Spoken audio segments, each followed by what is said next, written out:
बहुत समय पहले की बात है। असुरों का एक शक्तिशाली राजा था, हिरण्यकश्यप। वह अत्यंत बलशाली और घमंडी था। उसने कठोर तपस्या कर ब्रह्मा जी से वरदान प्राप्त किया था कि उसे न कोई मनुष्य मार सकता है, न पशु, न वह दिन में मर सकता है, न वह रात में, न धरती पर, न आसमान में, न कोई अस्त्र मार सकता है, न कोई शस्त्र। इससे वह और भी अहंकारी बन जाता है। वह स्वयं को भगवान मानने लगता है और वह पूरे राज्य में आदेश जारी करता है कि अब से कोई भी विष्णु भगवान की पूजा नहीं करेगा, केवल मेरी पूजा होगी। वरदान उसे अहंकारी बना देता है, लेकिन नियति को कुछ और ही मंजूर था। हिरण्यकश्यप का एक पुत्र था, प्रहलाद। बचपन से ही प्रहलाद भगवान विष्णु का परम भक्त था। वह हर समय नारायण नारायण का जप करता रहता था। पूरे राज्य में भक्त प्रहलाद के अलावा कोई विष्णु भगवान की पूजा नहीं करते थे, बल्कि डरते थे। जब हिरण्यकश्यप को यह पता चला तो वह क्रोधित हो उठा। मेरे ही घर में मेरा विरोधी, गरजते हुए कहा। उसने भक्त प्रहलाद को बहुत समझाने की कोशिश करी, डराया धमकाया, लेकिन प्रहलाद अडिग रहा।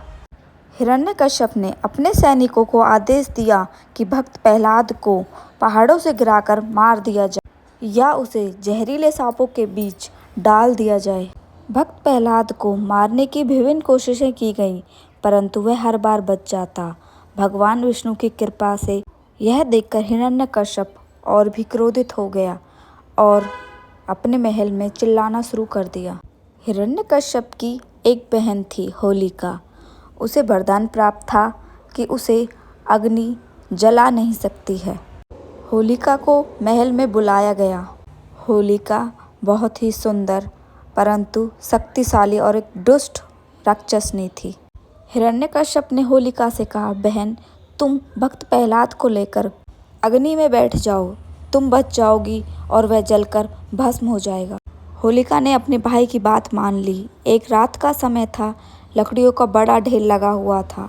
भक्त प्रहलाद को होलिका के साथ बिठाने के लिए तैयार किया गया। प्रहलाद शांत मन से भगवान विष्णु का स्मरण कर रहा था। नारायण नारायण। प्रहलाद बहुत शांत था और होलिका बहुत अहंकार में भरी हुई थी। उसके चेहरे पर एक अलग ही दुष्ट मुस्कान थी। प्रहलाद को होलिका की गोदी में बिठा दिया गया और आग लगा दी गई। आग की लपटें आसमान छूने लगी। लोग दूर खड़े भयभीत होकर देख रहे थे। सभी लोग एक दुष्ट पिता के अहंकार को देख रहे थे। सभी लोग आश्चर्य के साथ ये सब देख रहे थे और बहुत दुखी थे। सभी भक्त प्रहलाद को बहुत पसंद करते थे और भगवान का रूप मानते थे। अचानक एक चमत्कार हुआ। होलिका का वरदान निष्फल हो गया। आग की लपटों का भक्त प्रहलाद पर कोई असर नहीं हुआ, बल्कि होलिका का शरीर जलने लगा। थोड़ी देर में आग होलिका के चारों ओर फैल गई और उसका शरीर जलकर नष्ट हो गया।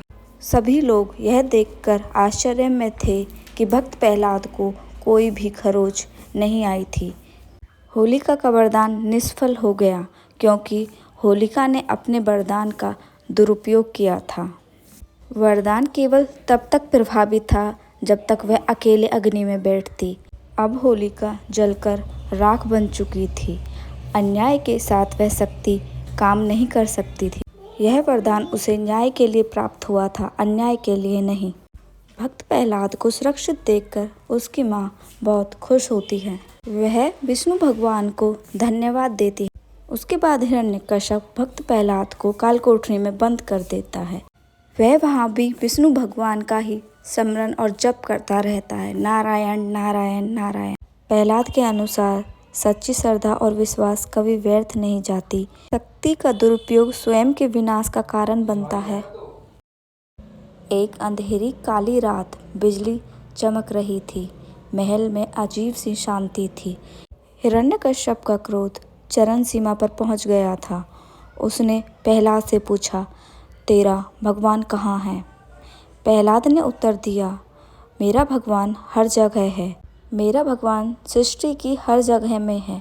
वह मुझ में है, आप में है और इस स्तंभ में भी है। यह सुनकर हिरण्यकश्यप को और भी अधिक गुस्सा आ जाता है और वह जोर जोर से चिल्लाने लगता है।